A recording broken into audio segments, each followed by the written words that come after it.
Break के बाद एक बार फिर से आपका इस्तकबाल करते हैं। इंतखाबी जंग देख रहे हैं आप, और आज के बाद ये इंतखाबी जंग जो है कंप्लीट हो जाएगी, अख्ताम पजीर हो जाएगी। 54 सीटों के तहत आज 9 अजला में वोटिंग हो रही है। सुबह सवेरे से ही वोट डाले जा रहे हैं।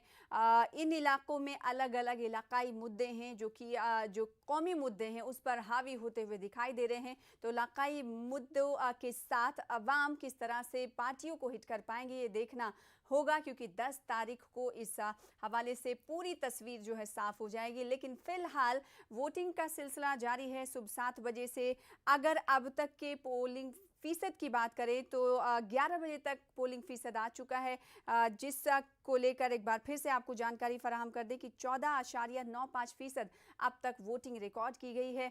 अभी वोटिंग का मरहला जो है सुस्त रफ्तारी का शिकार है, लिहाजा आपके इलाके में अगर वोटिंग हो रही है तो अपने घरों से निकलें और वोट ज़रूर कास्ट करें।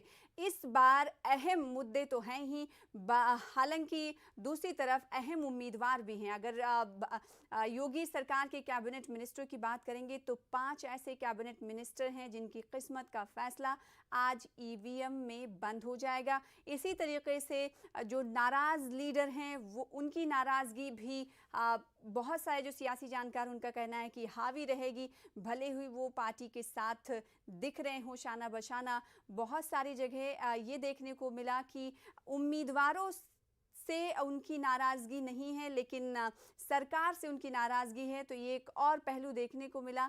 कई ऐसे इलाके रहे जहां पर आवाम ने कहा कि एंटी इनकम्बेंसी उम्मीदवारों को लेकर है, लेकिन वो सरकार से नाराज़ नहीं है। तो ये तमाम फैक्टर हैं जो ग्राउंड पर देखे गए। अपने अपने मुद्दे के साथ आवाम जो है खड़े हैं, आज वोट कास्ट करते हुए नज़र आ रहे हैं। हालांकि अभी 1:30 बज चुके हैं, 1 बजे तक की पोलिंग फीसद को भी हम आपके सामने रखेंगे। जैसा कि मैंने कुछ देर पहले कहा था कि इस मरहले में जो कि इख्तितामी मरहला है, इस मरहले में ओपी राजभर जो कि समाजवादी पार्टी के साथ खड़े हुए हैं, अनुप्रिया पटेल का भी लिटमस टेस्ट है ये भारतीय जनता पार्टी के साथ। तो इन इलाकों में इन दोनों पार्टियों का क्या कुछ होल्ड रहने वाला है ये देखने वाली बात होगी। दावे अपनी जगह हैं, लेकिन ग्राउंड रिपोर्टिंग अपनी जगह है। दो खास मेहमान भी हमारे साथ जुड़े हुए हैं, एक बार फिर से उनका रुख कर लेते हैं। राजेश झा जी, आपके पास मैं आना चाहूँगी। ओझा साहब माफ़ कीजिएगा, राजेश ओझा साहब, मैं आपसे ये सवाल करना चाहूँगी क्योंकि कुछ देर पहले जो बात अमीन साहब ने कही थी कि दावे जो हैं ओपी राजभर साहब वो कह रहे हैं वो ख्वाब देख रहे हैं, तो ऐसे ख्वाब तो तमाम सियासी पार्टियां देख रही हैं, कोई ये थोड़ी ना कहेगा कि वो हार रहे हैं। लेकिन इस पर अहमियत की हामिल वो बातें हो जाती हैं जो सियासी तज्जिया निगार आप जैसे सीनियर जर्नलिस्ट करते हैं। तो सियासी दावे तो अपनी जगह हैं, लेकिन ग्राउंड रिपोर्टिंग अपनी जगह है। तो लेकिन बहुत सारे जो वॉलंटियर्स होते हैं चुनाव में, हर पार्टी के अपने अपने वॉलंटियर्स होते हैं, उनकी पकड़ किस सीट पर कितनी है उसका अंदाज़ा उन्हें मिल जाता है। आप मानते हैं कि नहीं, या फिर जो अमीन साहब ने कहा कि बहुत सारे ऐसे लोग होते हैं जो कान भर देते हैं, वाहवाही करते हैं लीडरों की और बस वो अपनी बात कह देते हैं, लिहाजा वो खुलेआम दावे करने लगते हैं, इसमें कितनी सच्चाई है? हम देखिए, इस चुनाव में ये जो चरण है, 7वां हाँ। चरण, इसमें आप कांटे की टक्कर कर सकती है। और कांटे की टक्कर मैं इसलिए कह रहा हूँ कि अभी तक जितनी जो फेज के चुनाव हुए उससे ज्यादा इंटरेस्टिंग इसलिए कि इस बार राजभर जो पहले भाजपा के साथ थे वो अब यहाँ है, और उसको लेकर पूरे ताकत से कार्यकर्ता जो है लगे हुए हैं दोनों साइड से, भाजपा और सपा की ओर से, कि हम किसी तरह अपने आप को विजयी बने, हमारे प्रत्याशी जो है जीते।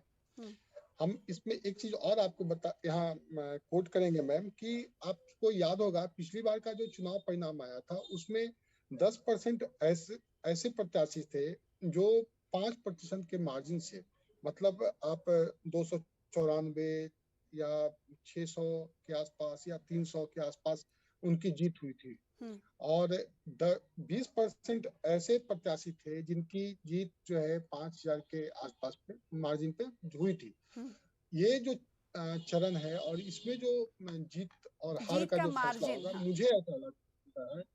मुझे ऐसा लगता है मैम कि इस चरण में भी उसी तरह से कुछ होने वाला है, यानी क्योंकि जीत का दोनों ओर मार्जिन जो से है ना बहुत ज्यादा नहीं रहेगा। जीत का मार्जिन ज्यादा नहीं रहेगा मैम। दूसरा कि एकदम आप कह सकते हैं कांटे की टक्कर है। हाँ, दोनों लेकिन ओर लेकिन से अमीन एकदम साहब डू अमीन एंड डाई। साहब आपके पास मैं आऊँ, आपका असेसमेंट तो बिल्कुल अलग है। आप ये कह रहे हैं तो ख्वाब देख रहे हैं सियासी लीडरान। अभी राजेश ओझा साहब ये कह रहे हैं कि जीत का मार्जिन बहुत कम रहने वाला है, इसे माना जा सकता है कि कांटे की टक्कर है। इसीलिए सियासी जो जानकार हैं वो बहुत कुछ नहीं कह पा रहे हैं कि इस मरहले में, आखिरी मरहले में बहुत एक पार्टी को बहुत ज़्यादा सबकत नहीं दिखाया जा सकता और दूसरी पार्टी को बहुत कम सीटों के साथ नहीं दिखाया जा सकता। लड़ाई बहुत कड़ी है, टक्कर वाली। आपकी बात बिल्कुल सही है सभा जी। देखिए, सवाल इस बात का जो आपने ये बात कही है या राजेश जी ने इस बात को कहा ओझा साहब ने कि वो मार्जिन का वोट, देखिए जीत होती है, चाहे हाँ, वो एक वोट से जीते, जीत होती है। आपको याद होगा एक किस्सा कि बिल्कुल सच्चा किस्सा है जो इलेक्शन कमीशन भी कभी कभी कोट करता है हाँ, कि पीसी जोशी जो राजस्थान के एमएलए का इलेक्शन लड़ रहे थे, उनकी वाइफ पूजा करने चली गई थी और वो नहीं डाल पाई वोट, तो पीसी जोशी एक वोट से हारे थे और राजस्थान के सीएम नहीं बन पाए थे।